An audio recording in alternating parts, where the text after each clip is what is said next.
নমস্কার বন্ধুরা, তোমরা সবাই কেমন আছো? শুভরাত্রি। এটা হচ্ছে আমার রাতের খাবার।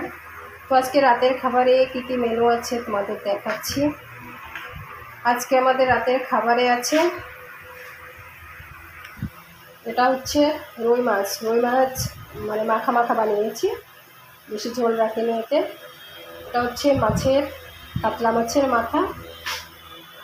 মাছের মাথা চচ্চড়ির মতো বানিয়েছি। এটা হচ্ছে মটন কষা বানিয়েছি। আর এটা হচ্ছে পেঁয়াজ, এটা হচ্ছে ভাত। তো এটাই আছে আজকে আমাদের রাতের খাবার। তোমাদের কার কার পছন্দ আছে কমেন্ট করে জানাবে।